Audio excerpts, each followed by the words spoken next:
And we got that all queued up. So welcome up, Alex.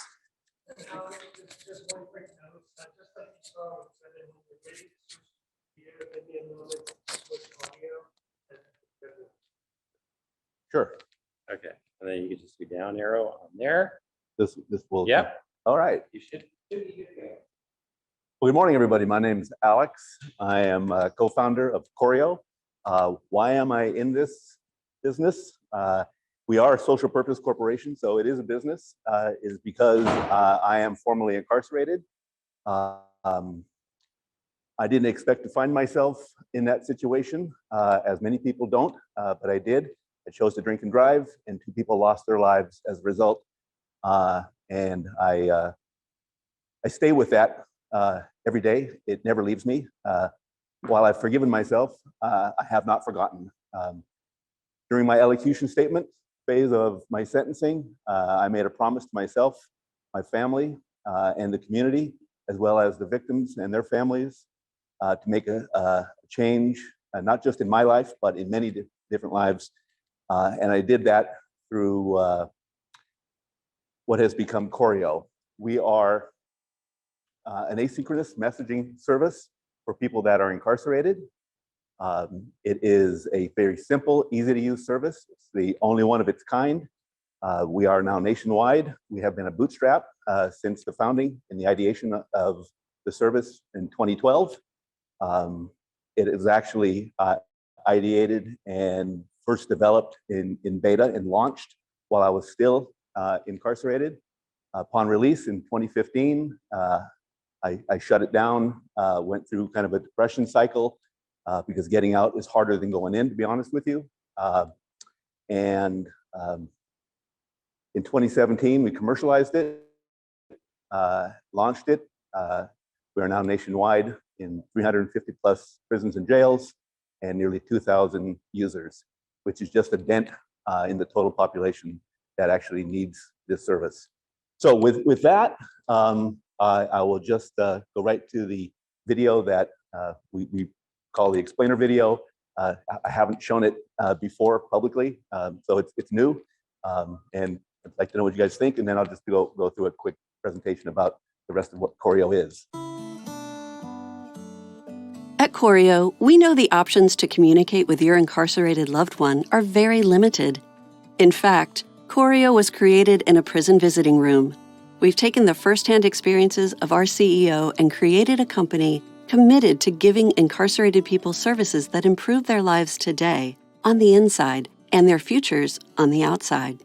Corrio revolutionizes prison payphones so your incarcerated loved one can use them to send and receive voice messages, as well as making calls without any special devices needed. You never have to worry about missing a call again. And all facility safety and security protocols remain intact. Using Corrio is simple. You can get started for just $5 and there are no hidden fees. When you sign up, you receive a new phone number, which will be the personal phone number for the incarcerated person. Once your loved one has been provided their Corrio phone number, they will be able to communicate with you even when your schedules don't sync up. Any voicemails they leave are delivered to you via text message within seconds. And you can leave messages for them 24/7. They'll receive it the next time they call their Corrio number. If they move to a new facility, they keep their same number. With this pay-as-you-go service, money is debited as the service is used. Refilling funds to the account is a click away and allows anyone within the incarcerated person's support system to contribute. The service is available everywhere in the U.S. except in Texas and Arizona state prisons. At Corrio, our mission is to provide a simple, affordable, and easy-to-use solution for family communication. We're here for you. Get started today at corriospc.org.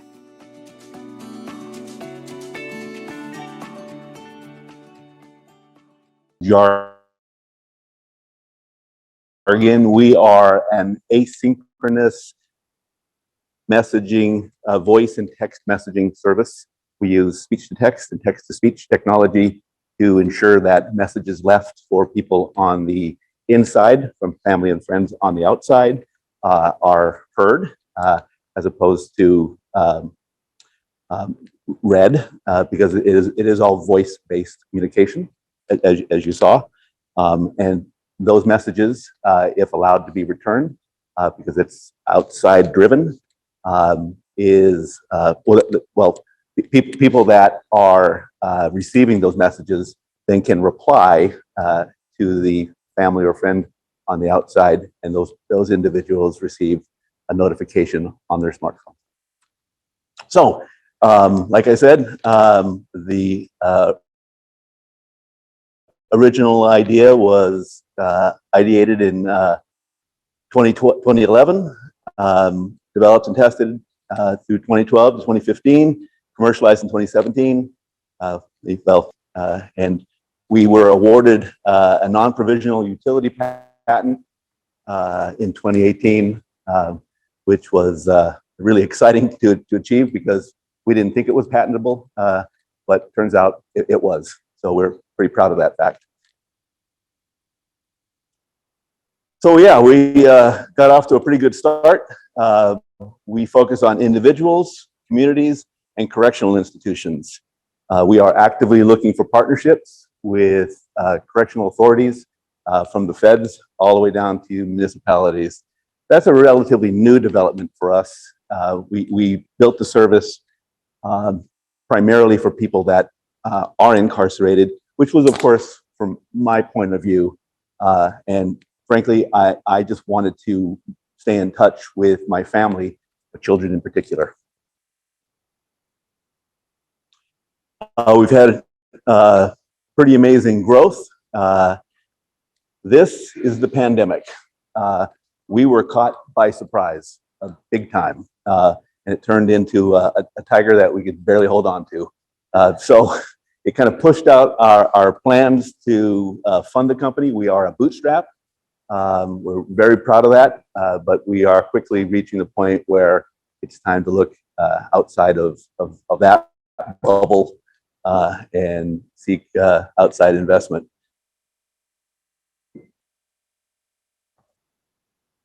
So our mission really is to help change the culture of prisons by humanizing incarceration. So to most correctional agencies, reentry starts when you get close to release. Reentry programming, reentry services should start day one, but sadly they don't. Corrio is one of those services that helps people begin to think about how they're going to behave, how they're going to function, what they're going to do upon release. And the people that hold them accountable are their friends and families in particular. So we're doing that through improving communications with the goal to lower recidivism. Nationally, recidivism within the first three, most people I'm sure know what recidivism is. It's return to prison. It happens within 66% of the time. It happens within the first 3 years. That's pretty unacceptable. Unfortunately, there aren't many programs in place to work on lowering that. Oh, I should point out, we have created a derivative version of Corrio called Corrio Messaging for Organizations.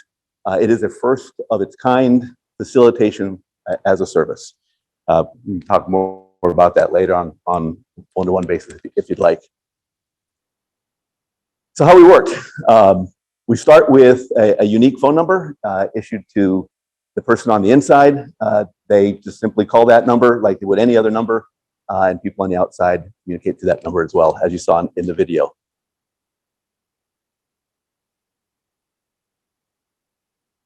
So it's simple to start. It's just name, location, and the ID number that's assigned. DOC is Department of Corrections. But it's just a very straightforward, simple process.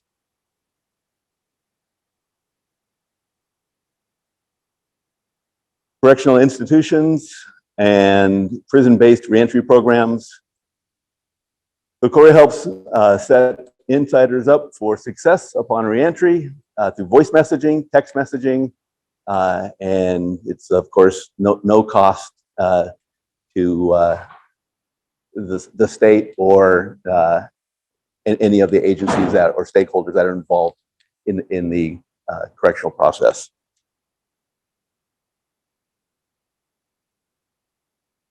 So our call to action is we're looking for partnerships with institutions, prison-based clubs, reentry programming, and educations. Toastmasters is available pretty much throughout the nation in prisons and jails, as is 12-step programs, AA and NA in particular, entrepreneurial training, and of course, post-secondary education. Corrio makes all of that much more effective because of the communication component.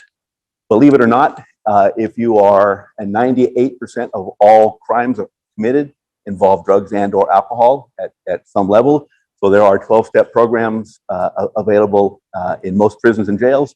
But what most people don't realize, except for those of us that are in recovery and go to meetings, is that the sponsor-sponsee relationship is key to success. Unfortunately, that is missing in prisons and jails for reasons that just don't make sense. But it's a policy reason, and that is anti-familiarity. Anti-familiarity. So when volunteers come into prisons and jails to host and facilitate a program like a 12-step meeting, there can be no connection with the participants post that. But we can enable that in an anonymous way by simply using the Corrio service. So we kind of think we are a step towards modernizing the inmate communication systems. But most importantly, I think it really does help prisoners feel and be relevant, which is incredibly important for reasons that I can imagine you all can appreciate. That's how to reach me. I guess I'll open up the Q&A. Yes, sir. A couple things going through my head. This is great, by the way. Thank you, Alex. Thank you. One thing I think would help with your message is if you could help folks like me understand what I'm missing if I don't have it. Because just things I hear through media, et cetera, my understanding is there's a whole. I think that's where Kevin and I are going to talk. Okay. But yeah. There's a whole industry around providing prisoner services, usually at exorbitant cost. But what I don't know from seeing this presentation, while the things you presented sound good, as I normally have access to those, I don't know what it looks like to a prisoner who hasn't experienced Corrio. What changes for them? Familiarity with family and friends is a given, right? But when you're incarcerated, you enter into a separation model. The separation model works if it's intentional. The problem is it is grown into something that is punitive in nature and not functional. Got it. If I'm hearing you right, rephrase, there's a lot of friction around Correct. Any attempt to communicate with the outside. What I mean in terms of the presentation, what's going through my head again, right? Fantastic. If you could help illustrate that to people by saying, without Corrio, this is what Sure. messaging, calls, etc., for a prisoner might look like. With Corrio, this is what It boils down to this. Without Corrio, if you make a phone call from the inside and nobody answers on the outside, nobody knows you called. But with Corrio, that message is ensured to be delivered. Okay. Both ways. I think that would really be a powerful addition to your business. I totally agree. Yeah, you're absolutely right. Thank you. Also, Yes. I think that's a real obstacle. I imagine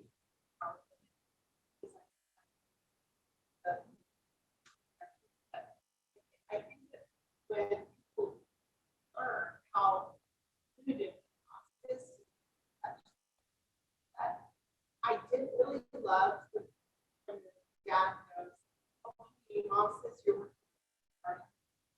And I think that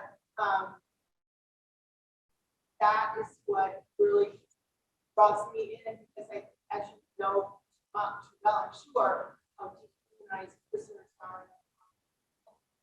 When you start to see them as who are looking at their kids or well at school, or I think that is actually startling to a lot of your audience. I mean, Yeah. I suppose people who have loved ones listen and that, but you're trying to get support for folks who are. I think that's really powerful. I also know, maybe later, I know of an academic, very, very successful academic Black scholar whose focus is on showing physically what the cost is to the family of people who are prison, because our culture has sort of turned their back on prisoners, but it's not just the prisoners covered, like families. It's a ripple effect. So I wonder if connecting with that research would open up investment opportunities and grants. I think so. Because we are a for-profit model, which I chose intentionally, grant money is more difficult for us. But not impossible. And we've been looking at grant opportunities. Is there a reason why you think it should be a nonprofit? Yes.